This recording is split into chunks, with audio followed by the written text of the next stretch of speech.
प्रयागराज में press conference नहीं होगी। एडीजी प्रशांत कुमार लखनऊ में प्रेस कॉन्फ्रेंस करेंगे इस एनकाउंटर के बाबत। आज ही एनकाउंटर में मारा गया है उस्मान छर्रा। शूटर उस्मान पर 50,000 रुपए का इनाम था। उमेश पाल पर पहली गोली उस्मान नहीं चलाई थी और उसे एनकाउंटर में ढेर कर दिया है पुलिस ने। लेकिन अब इस पर जो प्रेस कॉन्फ्रेंस प्रयागराज में होनी थी, वो प्रेस कॉन्फ्रेंस लखनऊ में होगी।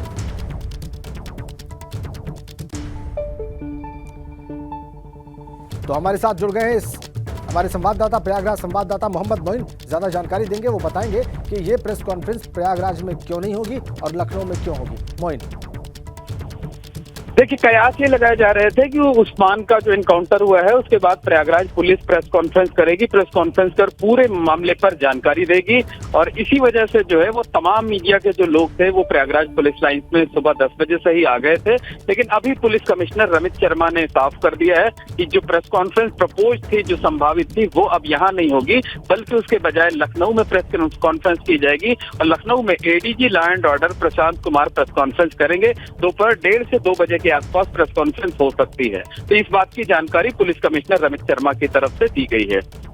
जी, आप कह रहे हैं दोपहर 1:30 बजे लखनऊ में प्रेस कॉन्फ्रेंस होगी और वो ADG law and order Prashant Kumar करेंगे। लेकिन जो प्रयागराज में प्रेस कॉन्फ्रेंस होनी थी उसमें कौन मुख्य भूमिका में होता मोइन? देखिए, अगर प्रयागराज में प्रेस कॉन्फ्रेंस होती तो मुख्य भूमिका में पुलिस कमिश्नर रमित शर्मा खुद होते, उनके साथ जो ज्वाइंट सीपी हैं आकाश कोलरी और इसके साथ साथ जो दूसरे एडिशनल सीपी डीसीपी होते हैं वो सारे लोग मौजूद होते। लेकिन मुख्य रूप से प्रेस कॉन्फ्रेंस को पुलिस कमिश्नर रमित शर्मा ही संबोधित करते। लेकिन पुलिस कमिश्नर रमित शर्मा ने खुद जानकारी दी है कि ये जो प्रेस कॉन्फ्रेंस यहाँ होनी थी अब यहाँ नहीं होगी, क्योंकि लखनऊ में प्रेस कॉन्फ्रेंस होगी, एडीजी लॉ एंड ऑर्डर करेंगे, इसलिए एक ही मामले पर 2 प्रेस कॉन्फ्रेंस का कोई औचित्य नहीं होता है और इसलिए ये प्रेस कॉन्फ्रेंस दोपहर के वक्त होगी लखनऊ में और दोपहर 1:30 से 2 बजे के आसपास का समय जो है वो संभावित हो सकता है। बहुत धन्यवाद आपका।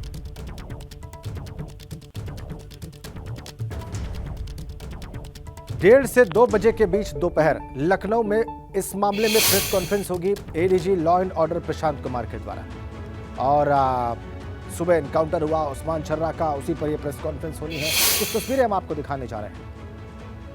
एनकाउंटर में अब तक 2 ढेर कर दिए गए हैं। 27 फरवरी 2023 को ड्राइवर अरबाज मारा गया था। वो ड्राइवर जो शूटआउट के बाद इन अपराधियों को लेकर फरार हुआ था और वहां घटनास्थल तक लेकर आया भी था, उसको एनकाउंटर में पुलिस ने ढेर किया। प्रयागराज के पीपल गांव में अरबाज मारा गया था।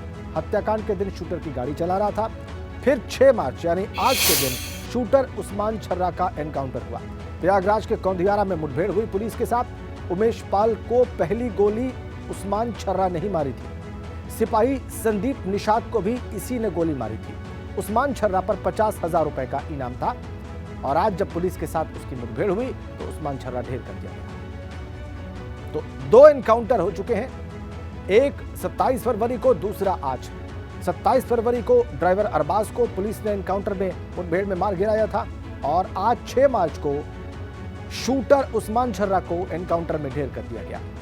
2 एनकाउंटर अब तक हो चुके हैं और इस पर जो प्रेस कॉन्फ्रेंस होगी वो आज दोपहर 1:30 से 2 बजे के बीच लखनऊ में होगी।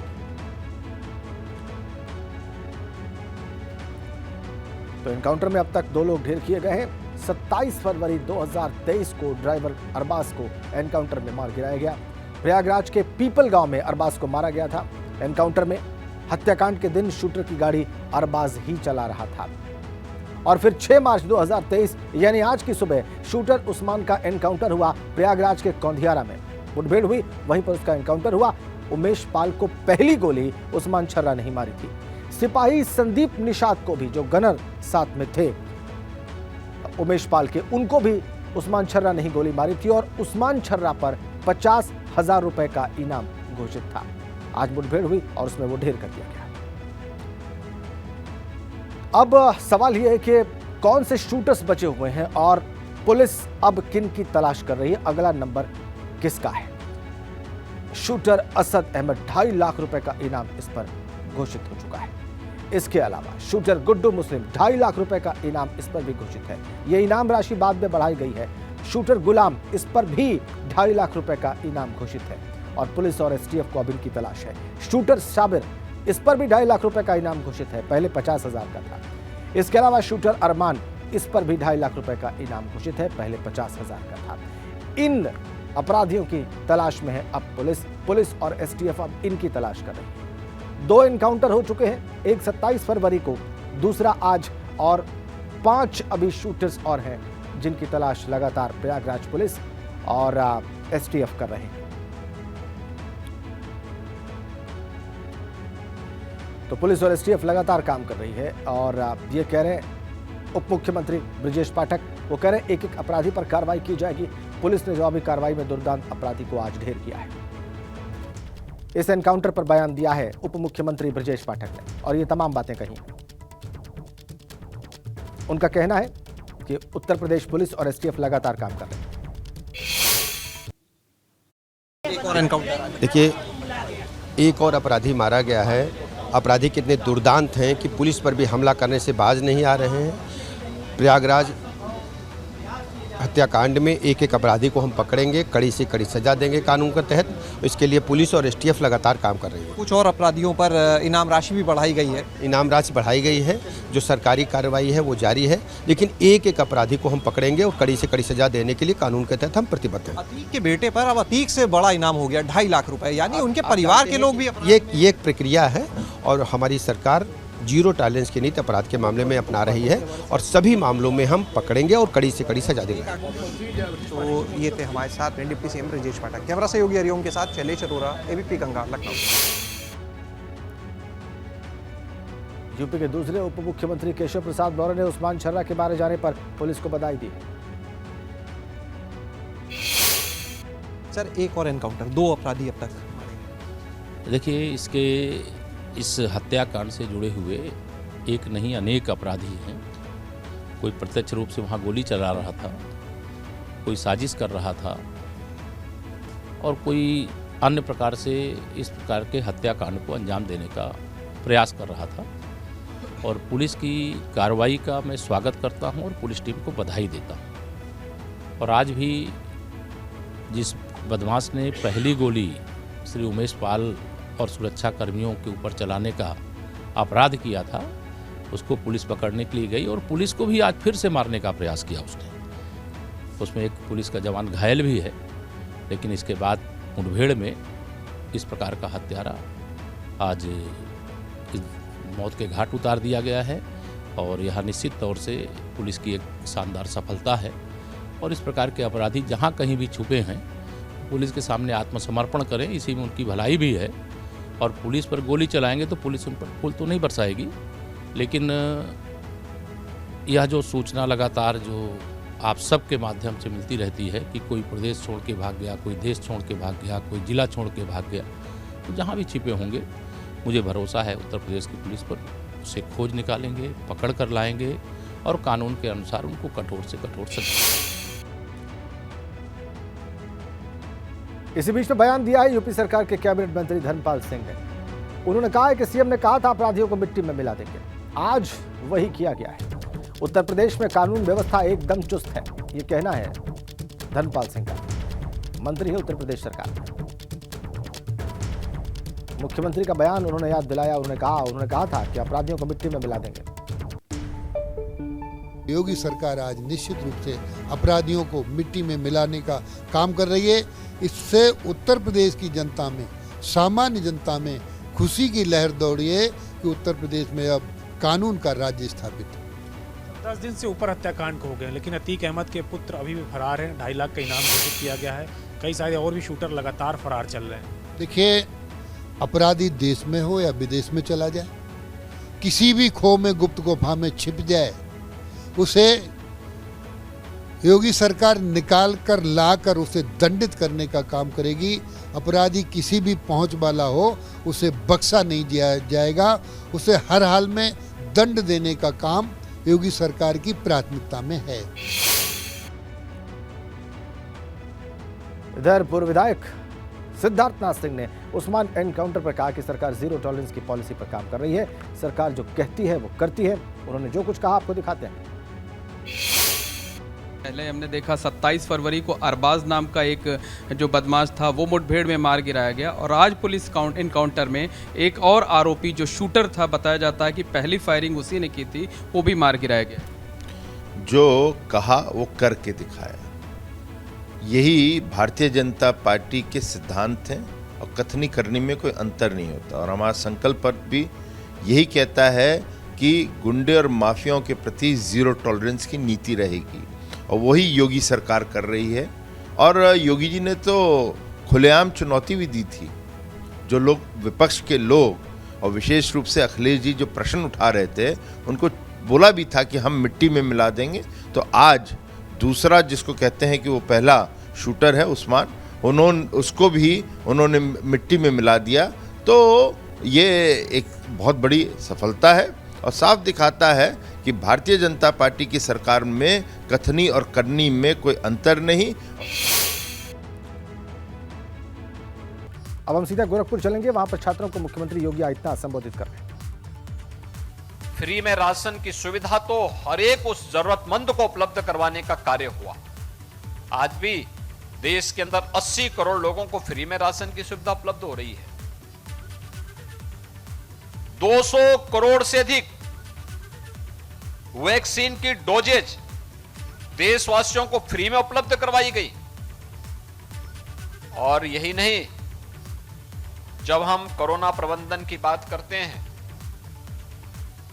तो आपने देखा होगा अनेक नवाचार उस दौरान हुए। पहले लॉकडाउन भी हुआ, लेकिन बाद में जब कोरोना की स्प्रेड होने की स्थिति आई और बहुत दिनों तक व्यवस्था को बाधित नहीं किया जा सकता था, तो जहां बीमार वहीं उपचार का कार्यक्रम भी प्रारंभ किया गया।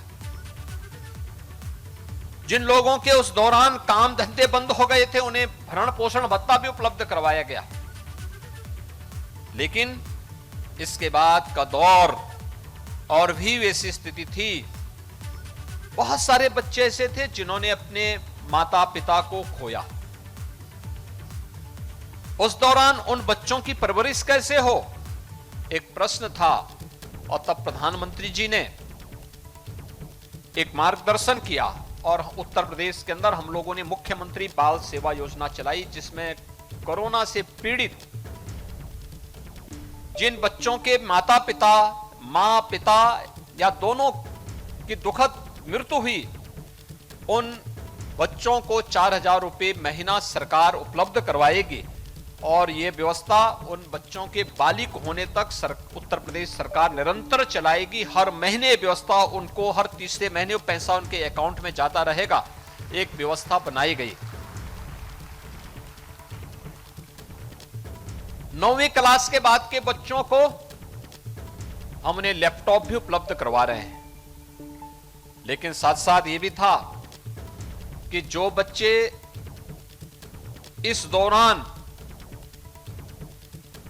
जिनके माता पिता का निधन हुआ है, कोरोना की पुष्टि नहीं हो पाई थी, उनके लिए क्या होगा। तो उन्हें हम मुख्यमंत्री बाल सेवा योजना सामान्य के तहत लेकर के उन्हें भी 2,500 रुपए महीने की व्यवस्था उन बच्चों के लिए भी उपलब्ध करवाने का कार्य कर रहे हैं।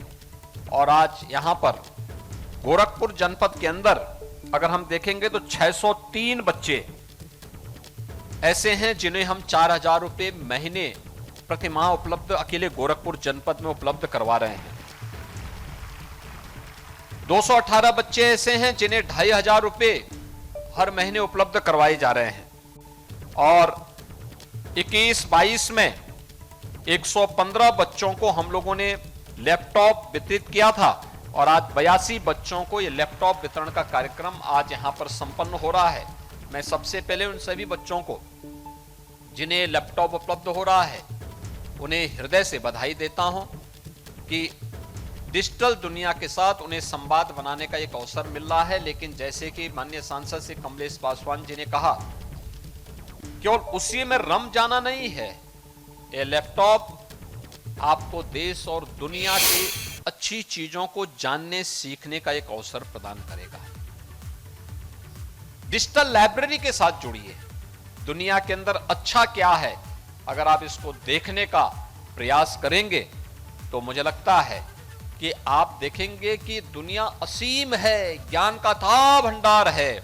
और इस ज्ञान के अथाह भंडार के साथ अगर आपका मस्तिष्क अपना तारतम्य स्थापित कर देगा तो दुनिया की कोई चीज आपके लिए असंभव नहीं रहेगी।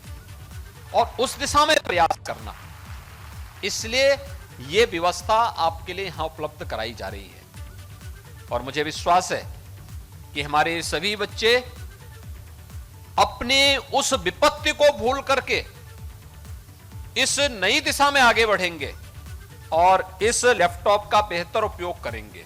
सरकार के द्वारा जो व्यवस्था दी जा रही है, क्योंकि 18 वर्ष से ऊपर जब ये बच्चे जाएंगे तो पीएम केयर से भी, प्रधानमंत्री जी के अनुकंपा से, उन बच्चों को 23 वर्ष का होते होते एक हैंडसम राशि उन्हें उपलब्ध हो जाएगी और इस राशि से वे लोग अपना कोई भी काम धंधा भी प्रारंभ कर सकते हैं। उस पैसे का उपयोग वे लोग कर पाएंगे, जिससे कहीं भी उन्हें, मां बाप तो मां बाप होते हैं, माता पिता की कमी कोई पूरा नहीं कर सकता, लेकिन एक संबल व राशि उनके लिए बनेगी जीवन में।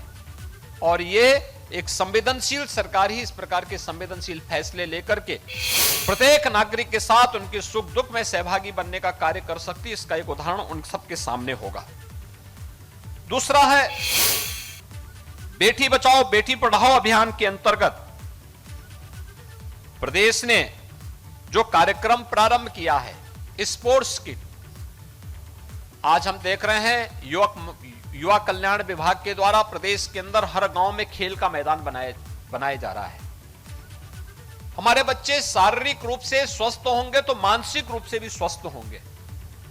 और युवक मंगल दल और महिला मंगल दल की बड़ी भूमिका होती है गांव के लोगों को खेल कूद के साथ जोड़ने, गांव के अंदर इसके माध्यम से सहभागिता और सौहार्द का बेहतर वातावरण बनाने के लिए।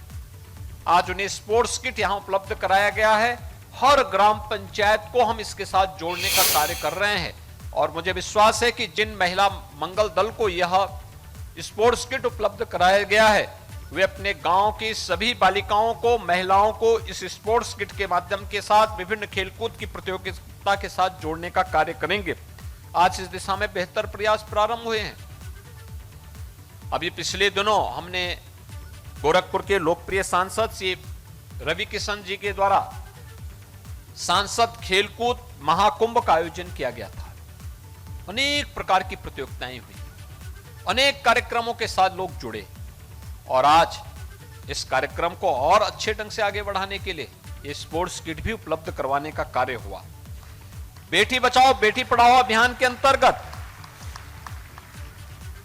2022 में उत्कृष्ट प्रदर्शन करने वाली 10वीं व 12वीं की 10-10 बालिकाओं को 5,000 रुपए की प्रोत्साहन राशि और प्रमाण पत्र वितरण भी किया जा रहा है। यहाँ पे आज किया गया है, कुछ को मैंने सिंबलिक किया है, बाकी को यहाँ पर अभी विभाग के लोग करेंगे। और बेटी बचाओ बेटी पढ़ाओ योजना के अंतर्गत 2022 की 12वीं की राज्य बोर्ड परीक्षा में टॉपर बालिका को 20,000 रुपए की प्रोत्साहन राशि और प्रमाण पत्र भी वितरित किया गया है।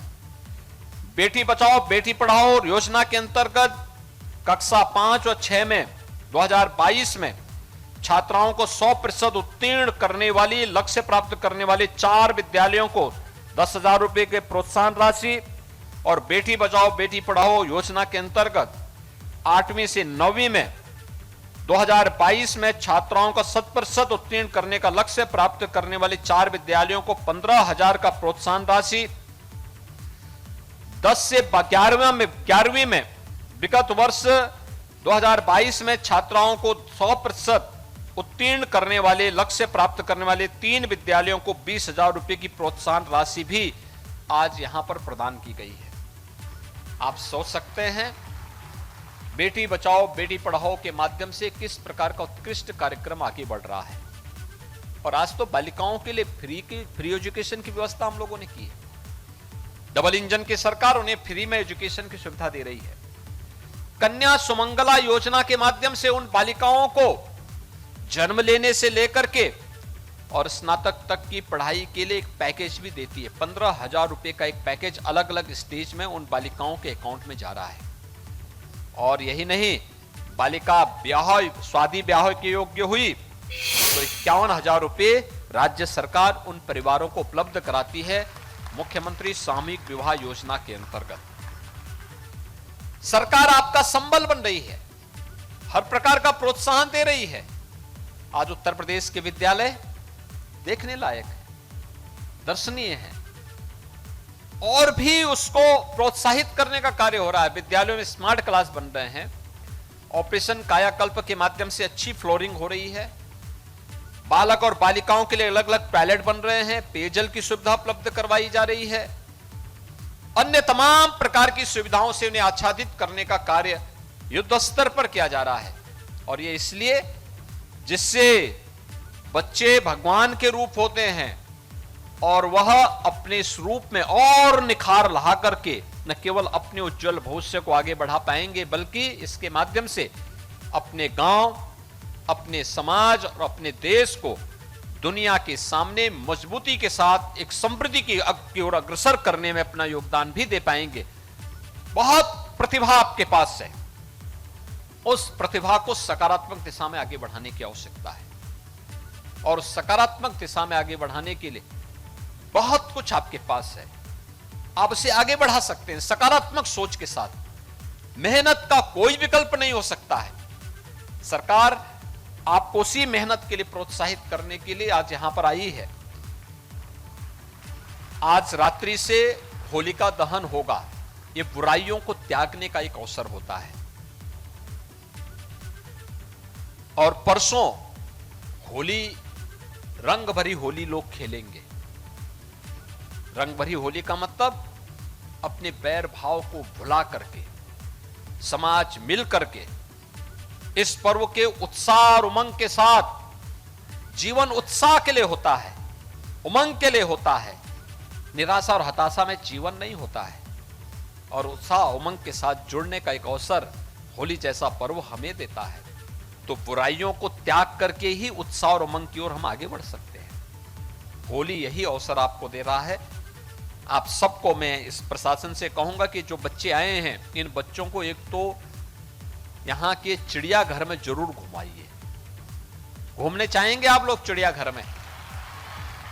कितने बच्चों ने चिड़ियाघर देखा है, और कितने लोग और देखना चाहेंगे? सभी लोग आज देखना चाहेंगे। सभी बच्चों को आज घुमाने की व्यवस्था करवाइए चिड़ियाघर में।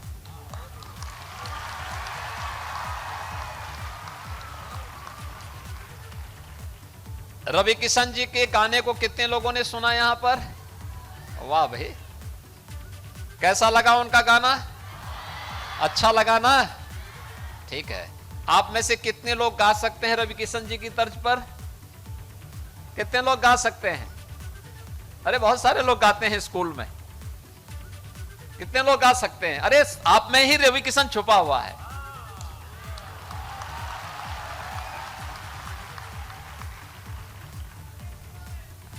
सब लोग गाने का, कविता को याद करने का अभ्यास करिए, और फिर उसको सस्वर बोलने का भी अभ्यास करेंगे तो रवि किशन आप भी बन जाएंगे। तो एक तो यहां के बाद आपके लिए मिठाई और जलपान की व्यवस्था होगी, वो लीजिए, आराम से खा करके फिर प्रशासन आपको चिड़ियाघर लेके जाएगा, वहां घुमाएगा। देखना वहां पर, वहां का आनंद लीजिए। जू को भी देखेंगे, और साथ साथ उसके माध्यम से आपको देखने का अवसर मिलेगा कि दुनिया कितनी बड़ी है, कितना विशाल है। केवल मनुष्य ही नहीं, जीव और जंतु मिलकर के ही सृष्टि की रचना करते हैं। सबके अस्तित्व को बचाने की आवश्यकता है। इसलिए पेड़ पौधों की रक्षा करना, जीव सृष्टि की रक्षा करना, हर एक की रक्षा करने का दायित्व हम सबको अपने ऊपर लेना होगा। यह हमारे लिए मनोरंजन भी होगा, ज्ञानवर्धन का कार्य भी होगा। आप सभी इस दिशा में आगे बढ़ेंगे। आप सबको आज के इस अवसर में पर मैं एक बार फिर से हृदय से बधाई देते हुए होली की हार्दिक मंगलमय शुभकामनाएं आप सबके प्रति मैं व्यक्त करता हूं। जय हिंद।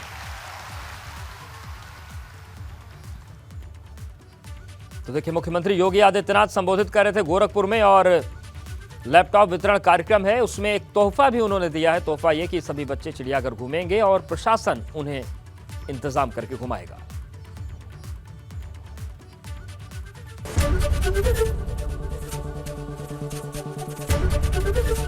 एबीपी गंगा, खबर आपकी, जुबान आपकी।